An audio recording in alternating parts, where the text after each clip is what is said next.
You guys probably know by now that of all the captains, Shunsui Kyoraku is definitely my favourite, and I think he is definitely one of the most fascinating and multi-layered characters in Bleach, and his character development throughout the series is really interesting, particularly where the final arc is concerned. Being one of the oldest captains in the Gotei 13, you wouldn't necessarily expect Shunsui to undergo too many changes throughout the story of Bleach, and certainly that does seem to be the case to begin with. In the Soul Society arc, Shunsui is introduced as being an incredibly laid-back but powerful individual, though Kubo does drop some hints that maybe Kyoraku is incredibly perceptive and can see things, people and situations for how they really are. On the surface though, he is very easygoing, goofy and seemingly incredibly carefree. In the Arrancar arc, this personality of his remains basically exactly the same, and like I said before, you wouldn't expect someone who has been around for centuries to undergo that much change. He remains very carefree, very laid back, he doesn't necessarily want to fight, but he will when the situation calls for it and when there's no other choice. We do get an interesting insight into Shunsui's mindset in the Arrancar arc, however, when it's revealed that he is willing to do whatever it takes to win a battle, even if that means stabbing his enemy in the back.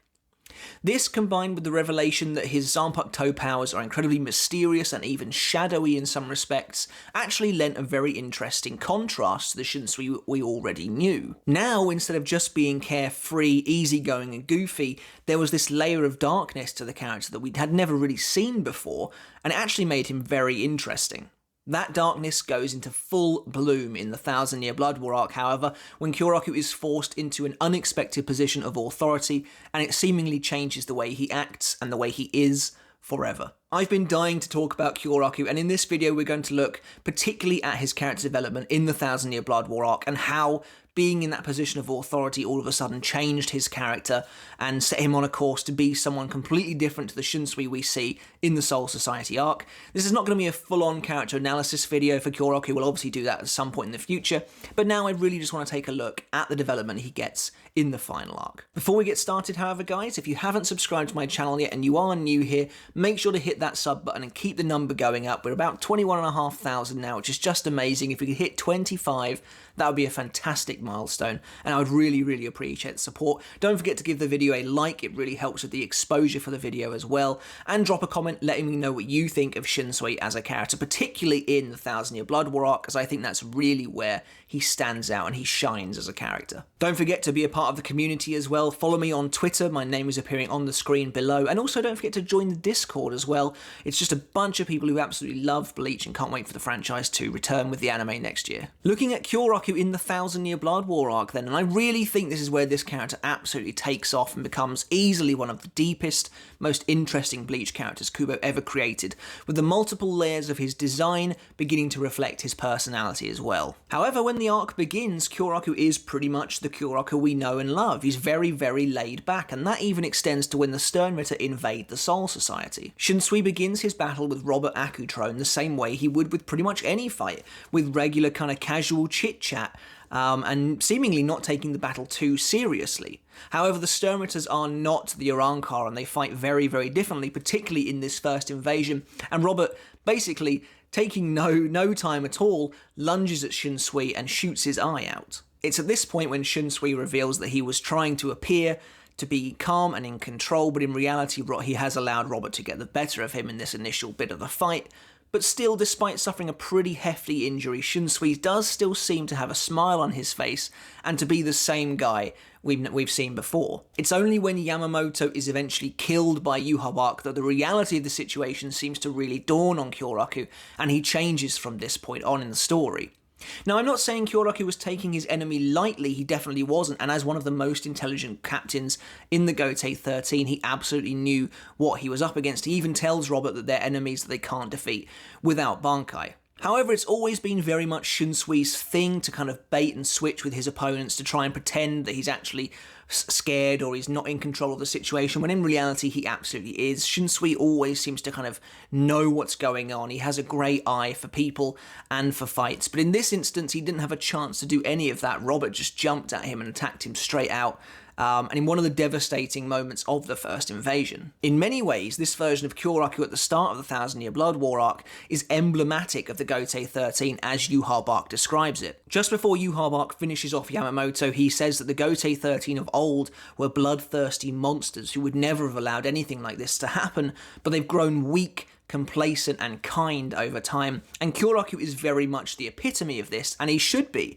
as he is very much a product of Yamamoto's upbringing and his teachings. So after Yamamoto is killed, in a sense the gloves finally come off with Kyoraku, and he begins to become more akin to the Yamamoto of old, and I think the eye patch certainly is a visual indicator of that. Kyoraku could probably have easily gotten the research and development division to create him another eye, or maybe even used Orihime to try and bring it back, but I think the fact that he keeps the eye patch is very similar to the fact that Yamamoto didn't get his arm recreated. From the moment Kyoraku begins wearing the eye patch, it's very much a symbol of the transition he makes into a darker, more meticulous, methodical character who is suddenly thrust into a role of responsibility after his father figure is killed. It is a world away from the guy who was introduced lying on his back, his straw hat over his eyes, pretty much probably sleeping in a semi-drunken stupor. This character is now someone completely different, someone who realises all of a sudden that with Yamamoto dead, the weight of the world and the Soul Society now falls on his shoulders,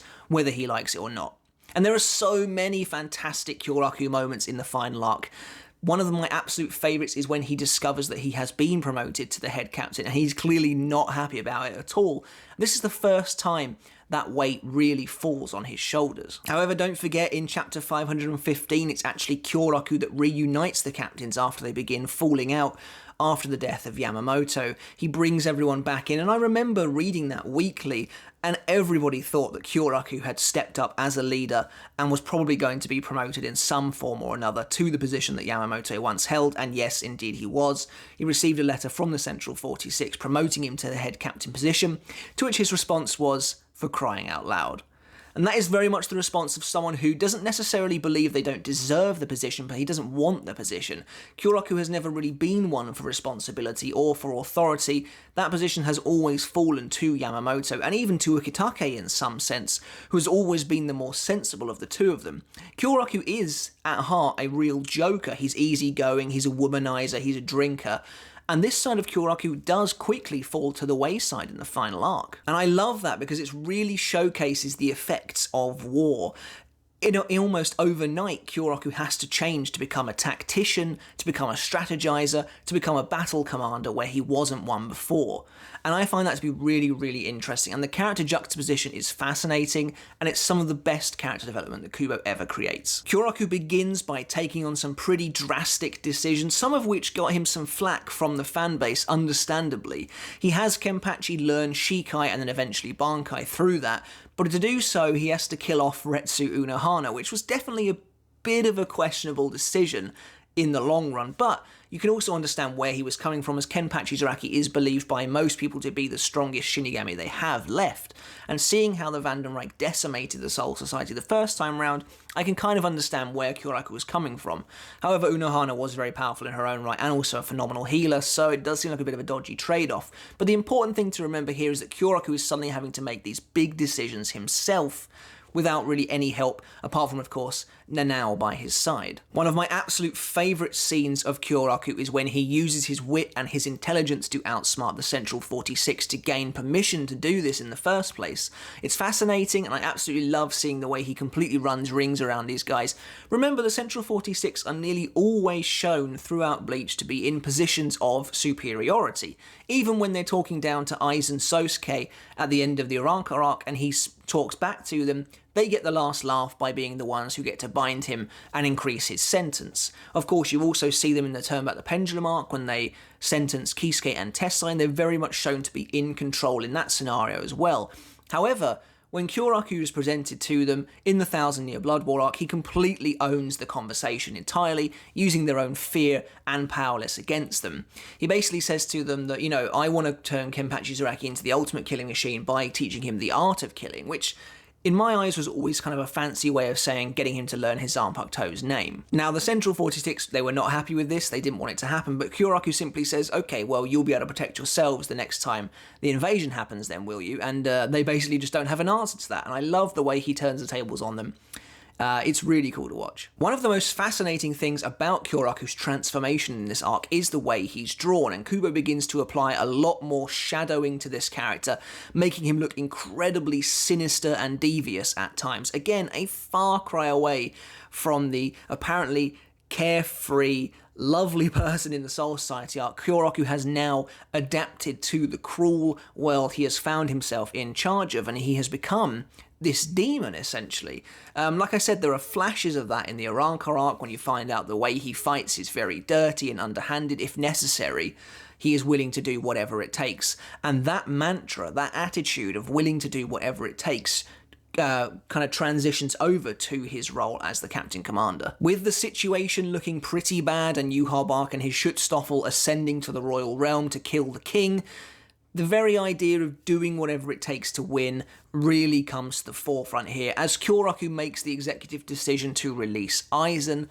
This is, again, a phenomenal moment in the Thousand Year Blood War arc that really showcases Kyoraku as the man he has had to become. Now, I always envisioned that when Aizen was eventually released, it would be Kisuke Urahara who is forced to do it, because, you know, Urahara is the one who always had this kind of relationship with Aizen, and Urahara was the one who sealed him away, and I always imagined that Kisuke would eventually bend the rules to get Aizen out himself. Having Kyoraku do it, however, is also a fantastic decision on Kubo's part, and it really showcases Kyoraku's mentality of, I don't care what people think of me, I'm going to do this because I think it's the right thing to do. Whether that's good leadership or not is entirely up to you to decide, but I think that Kyoraku taking on the mantle of head captain and therefore making it his own by doing whatever he felt he needed to do is fascinating, and probably the right way to act in the middle of a war that you are clearly losing at the moment. I honestly love as well that Kyoraku is a very different head captain to Yamamoto in so many ways. Yamamoto was proud, he was staunchly traditionalist, you know, he was very much by the book, and Kyoraku has taken that book and turned it up on its head, ripped out the pages, and thrown it away, and I love that. I love that Kyoraku is a new Captain Commander for a new era, for an era that demands someone of his pragmatism. I think it's really interesting to see. And when he arrives with Aizen in tow, I absolutely love the interactions between the characters here, because everyone is angry at him for having freed Aizen, because no one can see the bigger picture like Kyoraku can. And one of the things about Kyoraku that's been a through line throughout his entire character is that he's been able to see situations and people for what they really are. He is probably the most perceptive of all the captains in the Gotei 13. One of my absolute favourite Kyoraku moments is in the Soul Society arc, when, having defeated Chad, Kyoraku decides not to kill him, and Nanao's immediate response is, well, he must have been the one, or part of the group, that murdered Captain Aizen. And Kyoraku's response is a simple, yeah, probably, but maybe not. And I love that. I love the but maybe not. Kyoraku very clearly doesn't believe that these guys are the ones who murdered Aizen, or at the very least that there is something else going on here that no one has quite worked out yet. And the contrast there between his view and Nanao's view is really clear to see, and I absolutely love that. And that's very applicable here as well. The situation is certainly more dire now, and I think that Kyoraku's whole mindset as Captain Commander is summed up in this one scene. They are all outraged at Kyoraku for having freed Aizen to help with their cause, but Kyoraku shuts them all down with one really awesome monologue. Almost every single person at that scene is having a go at Kyoraku, saying that he made the wrong decision, he should never have freed Aizen. Soifon calls him shameless and says he has no pride, to which Kyoraku turns round to them all and says, you want to talk to me about pride? Then let's talk about the Gotei. I do not believe using evil to defeat evil is in itself an evil act. And that right there sums up Kyoraku in one neat little package. Basically, he doesn't believe that doing something evil to defeat evil is itself an evil act, and he is willing to do whatever it takes to win. And again, every time he speaks, almost, he's got shadows over his eyes. The rim of the straw hat that he once used to kind of cover his face when he was asleep is now being used to cast a dark shadow over his face, because his character has changed, because it has had to change. And it is one of the most fascinating fascinating depictions of character development in Bleach, in my opinion. And it's so funny as well that it all turns up in the final arc. Many characters are treated badly in the final arc, but Kubo Kyoraku is 100% not one of them. He is one of the characters who truly, truly came into his own in the war setting, and I absolutely love it. I think it's so cool to the character to give him this extra layer of just sinisterness, making him have almost this dual personality where he's incredibly upbeat, incredibly drunk and happy, and just messing around all the time, but then forcing this position of authority onto his shoulders. It is that burden that Kyoraku alone can bear in the final arc, and it forces his personality to change, and I love that as well. That's not to say that Kubo forgets where Kyoraku came from, however, and he does still show that goofy side, such as when he gives Ichigo's friends the soul tickets to arrive in Soul Society whenever they want. But again, this is the perfect example of Kyoraku's sudden change in personality, and his ability to flip-flop between serious and goofy at the drop of a hat. Mere minutes before, he is literally telling Ichigo's friends, again with a shadowy look on his face, that Ichigo may never be allowed to return to the real world because he's too dangerous. And then as soon as it looks like they're going to be unhappy with that, he becomes all goofy again. And he's like, but you can go and see them whenever you want. And I think that's so fascinating to see. I think it's such an interesting character turn. It's really cool seeing Kyoraku take the lead, moving into the final third of the arc, when the remaining Shinigami launch an attack on Varvelt. And Kyoraku doesn't really do much more in the story here than have one big final battle with the head of the Schutzstaffel, Lil Barrow. And it get a really nice moment at the start of this fight when Shunsui finally allows himself to pull rank, essentially, and make himself appear really, really powerful when he says to Lil, you should know who you're dealing with. I'm the head captain of the Gotei 13. I think it's just so good. It's really, really good, and I think his character really gets the development it deserves. But that's pretty much it for this video, guys, on how Kyoraku is transformed by the war against the Quincy's. He goes from being incredibly upbeat and carefree and not really seeming to give too much of a damn about what happens, although obviously he does under the surface, being incredibly experienced, being incredibly intelligent, to being this wartime commander who has burdens and responsibility and authority thrust upon his shoulders even if he doesn't want to, and having to make the hard decisions and having to emulate his father figure essentially after Yamamoto is killed. I love that it falls on the guy who you would never expect necessarily to take up an authority position because of how carefree and silly he seemed in the past, but it forced necessary development on Shunsui, and I absolutely loved it. So let me know in the comments below, guys, what you thought of Kyoraku as a character in the 1000-Year Blood War arc. Did you enjoy him as much as I did? It really, really elevated him to one of my favourite characters in the entire series. What did you think about his leadership style in the 1000-Year Blood War, about the decisions he had to make, including, clearly Kyoraku was fine as well with Ukitake dying, because the Kamekake seems to be a death sentence pretty much no matter what you do.